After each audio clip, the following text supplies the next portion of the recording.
तुम्हाला माहिती आहे का, एशियामध्ये पाणी, अन्न आणि एनर्जी तिन्ही गोष्टी कमी कमी होतात आहेत आणि संपूर्ण कॉन्टिनेंट हा तडकायला लागला आहे. चायनाकडे पाणी कमी पडते, इंडियाकडे गहू कमी पडतोय, साऊथ ईस्ट एशिया स्वतःच्या उष्णतेत घुसमटतोय. संपूर्ण एशियामध्ये याचे साईन्स स्पष्ट दिसतात आहेत. जिथे एकेकाळी नद्या वाहत होत्या तिथे आता फक्त कोरडी रिव्हर बेड्स आहेत. शेतीची जमीन धुळीत बदलते, हायड्रो पॉवर्स ग्रिड्स बंद होतात आहेत, ब्लॅकआउट्स होतात आहेत, फूड लाईन्स डिस्टर्ब होतात आहेत आणि जागोजागी आपल्याला रिकामी नळ दिसतात आहेत. ही एखादी आयसोलेटेड क्रायसिस नाही आहे की आत कधीतरी असं होतं म्हणून असं नाही आहे. हे काहीतरी मोठं होतं आहे आणि त्याची सुरुवात झालेली आहे. जगाच्या अर्ध्याहून अधिक लोकसंख्या असलेल्या कॉन्टिनेंटचा हा ब्रेकडाऊन आहे आणि हा अपेक्षेपेक्षा जास्त वेगाने घडतोय. यांची सर्वांची सुरुवात कुठून होते माहिती आहे? तहान, पाणी. पाणी नसेल तर पिकं फेल होतात, नंतर दिवे जातात, नंतर दंगली सुरू होतात आणि त्याच्यानंतर ज्यावेळेला हेडलाईन्स जाग्या होतात त्यावेळेला ऑलरेडी कोलॅप्स सुरू झालेला असतो. या तीन वेगवेगळ्या समस्या नाही आहेत, वॉटर, फूड आणि एनर्जी. या तिन्ही एकमेकांशी जोडलेल्या आहेत. एक पडला की बाकीचे पडतात आणि ह्यावेळेला ह्या तिन्ही एकाच वेळेला ढासळतात. आपण पाण्यापासून सुरुवात करूया. एशियाकडे जगातील सर्वात मोठ्या नद्या आहेत. गंगा आहे, यांग्झी आहे, मेकॉंग आहे. ह्या नद्यांनी लिटरली संस्कृती उभ्या केल्या, अब्जावधी लोकांना जगवलं, पण आता त्या स्वतःच मरतात आहेत. तुम्हाला माहिती आहे 1997मध्ये चायनाची एक रिव्हर होती, येल्लो रिव्हर. ती पूर्णपणे कोरडी पडली. 226 दिवसापर्यंत समुद्रापर्यंत ती पोचलीच नाही. हा फक्त दुष्काळ होता का? नाही, तो इशारा होता. पाण्याची डिमांड जास्त आहे आणि सप्लाय कमी आहे. चायनाने म्हणून काय केलं? त्यांनी south north water transfer project सुरू केला. त्यांनी दक्षिणेतील पाणी उत्तरेकडे वळवलं का? कारण त्यांच्याकडे बीजिंगसारख्या शहरांमध्ये पाणी कमी पडते आणि बीजिंगसारख्या शहरांमध्ये स्वतःचं पाणीसुद्धा नाही पुरेसं. एशियामध्ये जे ग्राउंड वॉटर असतं ते सुद्धा वेगाने संपतं आहे. इंडिया बोला, चायना बोला, पाकिस्तान, बांगलादेश आणि नेपाळ मिळून जगातील अर्ध्याहून अधिक ग्राउंड वॉटर वापरतात. पंजाबमध्ये पहिलं 20 फुटावर पाणी मिळायचं, आता 200 फूट खाली ड्रिल करावं लागतं. त्याच्यात पोल्युशन हा अजूनच घाणेरडा प्रकार आहे आणि त्याचं एक वेगळंच संकट उभं राहिलं. चायनामध्ये 70% नद्या आणि तलाव पोल्युटेड आहेत. इंडियामधल्या प्रमुख नद्या गंभीररित्या दूषित आहेत.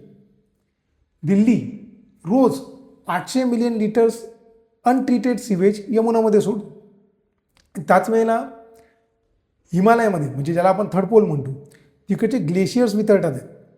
आता हे ग्लेशियर्स हे इंडसमध्ये, गंगामध्ये, ब्रह्मपुत्रामध्ये, मिकॉंगमध्ये, यांग्सीमध्ये पाणी सोडतात. त्यांना पाणी देतात. 2 अब्ज लोक ह्या पाण्यावर अवलंबून आहेत. पण 2100पर्यंत कदाचित 1/3 किंवा 2/3 बर्फ नाहीसा होऊ शकतो. त्याच्यामुळे ह्याचा अर्थ काय? थोड्याच काळात फ्लड्स तर आले आणि नद्या मात्र दीर्घकाळासाठी कोरड्या राहिल्या. आता पाणी संपलं की दुसरा जे आहे ते काय? अन्न. कारण अन्न ज्यावेळेला आपण पिकवतो ते संपूर्ण पाण्यावरच पिकवतो. आता पाणीच नाही तर अन्न संपतं. एशियाची ग्रीन रिव्हॉल्युशन पाण्यावर उभी होती. हा जवळजवळ 35% जमीन इरिगेटेड आहे आणि 60% अन्न उत्पादन करते. आर्टिफिशियल इरिगेशन जर थांबली तर अर्ध्याहून अधिक फूड सप्लाय कोसळून जाईल. इंडिया जगातील जवळपास 25% ग्राउंड वॉटर एकटा काढतो. 2022मध्ये हिटवेव्हमुळे गव्हाचं उत्पादन कमी झालं. त्याच्यामुळे इंडियानी व्हीट एक्सपोर्ट बॅन करून टाकलं आणि त्याच्यानंतर थोड्या दिवसांनी राईस एक्सपोर्टवर पण निर्बंध आणले. कारण का? कारण आपल्याकडे तसं पाणीच नाही, तेवढं पाणी नाही आणि ही पिकं खूप पाणी घेतात. चायनाकडे जगाची 20% लोकसंख्या आहे, पण त्यांच्याकडे पाणी किती आहे? 6% फ्रेश वॉटर. UN अहवालानुसार 2023मध्ये एशियामध्ये जवळपास 470 मिलियन लोक सिव्हिअर भुकेला सामोरे गेलेले, म्हणजे हंगरला. का? कारण पिकं वारंवार फेल होतात आहेत. शेतकरी शहरांकडे स्थलांतर करतात, मेगासिटीज फुटतात, झोपडपट्ट्या वाढतात, तणाव वाढतो, यंग बेरोजगार होतात आणि भुकेले लोक जे आहेत ते, तुम्ही या सगळ्या गोष्टी आधीसुद्धा इतिहासातसुद्धा बघितल्या असतील. अशा ज्या वेळेला गोष्टी घडतात त्यावेळेला रिव्हॉल्युशन होतं, क्रांती होती आणि गोष्टी बदलतात. तिसरी गोष्ट आपण बघूया, एनर्जी. हा तिसरा स्तंभ आहे. आता एशियाची अर्थव्यवस्था ही एनर्जीवरच चालली. 2025पर्यंत एशिया जगातील निम्मी इलेक्ट्रिसिटी वापरणार आहे. मी बरोबर बोलते, इलेक्ट्रिसिटी निम्मी जगातील. तुम्हाला माहिती असेल 2023मध्ये ऐकलं असेल कदाचित तुम्ही, पाकिस्तानमध्ये नेशन वाईड ब्लॅकआउट झालं. आता ते बोलतात की हे टेक्निकल फॉल्ट होता, पण थर्मल पॉवर प्लांट जे असतात ना त्यांना कुलिंगसाठी प्रचंड पाणी लागतं. आता तेच त्यांच्याकडे नाही आहे. आता पाणी नसेल त्याच्यामुळे तो प्लांट बंद होतो. प्लांट बंद झाला की इलेक्ट्रिसिटी बंद होते. त्याच्यामुळे आणि ह्या गोष्टी सेंट्रल एशियामध्ये जवळजवळ हे ग्रीड्स फेल्युअर्स हे जागोजागी झालेले आहेत, आपल्याला दिसलेले आहेत.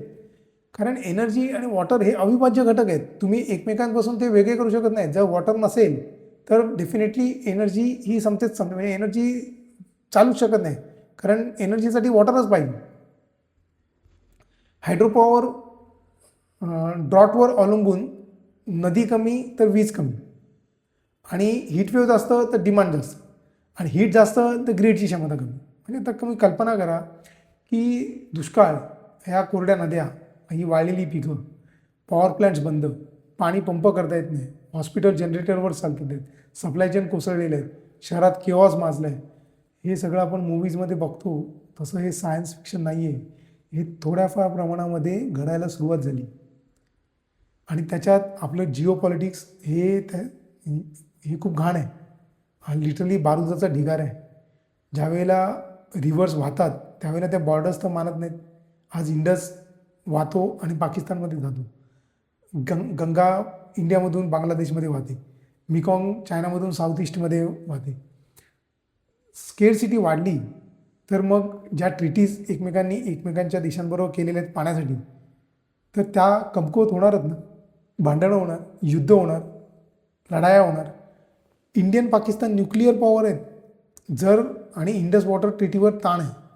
आता एक मोठा दुष्काळ आला आणि एक निर्णय जर चुकीचा ठरला तर संघर्ष पेटू शकतो, युद्ध होऊ शकतं. मग अशा युद्धामध्ये काय होईल? आशिया संपेल का? अजून तरी नाही. पण ताण प्रचंड आहे. याचे काही सोल्युशन्स आहेत का? आहेत. आपण बेटर वॉटर मॅनेजमेंट करू शकतो. आपण मॉडर्न इरिगेशन करू शकतो. आपण डिझॅलिनेशन म्हणजे खारं पाणी गोड करून आपण ते वापरू शकतो. आपण ड्रॉट रेजिस्टंट क्रॉप म्हणजे दुष्काळ येणार नाही अशी पिकं म्हणजे साधारण जसं ऊसाचं उत्पादन जे आहे घेताना त्याला पाणी पण खूप लागतं आणि जमिनीचा सुद्धा ऱ्हास होतो. तर आपण अशी पिकं कदाचित टाळणं म्हणजे ड्रॉट रेजिस्टंट क्रॉप्स घेऊन किंवा रिन्युएबल एनर्जी किंवा रेझिलियंट इन्फ्रास्ट्रक्चर जर आपण डेव्हलप केलं तर आपण या गोष्टींना बाहेर पडू शकतो. पण यासाठी पॉलिटिकल विल पाहिजे ना. एक मॅसिव्ह इन्व्हेस्टमेंट पाहिजे आणि एक इंटरनॅशनल कोऑपरेशन पाहिजे. आता जेव्हा युद्ध होत असेल किंवा लढाई होत असेल तेव्हा इंटरनॅशनल कोऑपरेशन कसं मिळणार? एशिया लिटरली आज क्रॉसरोडवर उभी आहे. एक मार्ग ॲडॅप्शन आणि इनोव्हेशनकडे जातो आणि दुसरा मार्ग स्लो मोशन कोलॅप्सकडे जातो. नद्या कोरड्या पडतात आहेत, शेती धुळीत बदलते, ग्रीड्स पॉवर ग्रीड्स ढासळतात आहेत. कॉन्टिनेंट अजून तुटलेला नाही आहे पण तो वाकला आहे. जर एशिया तुटली ना तर त्याचे परिणाम जगभर जाणवतील. ग्लोबल फूड प्राइसेस वाढतील, रिफ्युजी क्रायसिस सीमारेषा ओलांडतील आणि जिओपॉलिटिकल इन्स्टॅबिलिटी पसरेल. प्रश्न हा आहे की हे संकट येणार आहे हे खरं आहे की नाही असा नाही आहे. तर हा प्रश्न असा आहे की आपलं पुढे काय होणार, आपल्या पुढच्या जनरेशनचं पुढे काय होणार.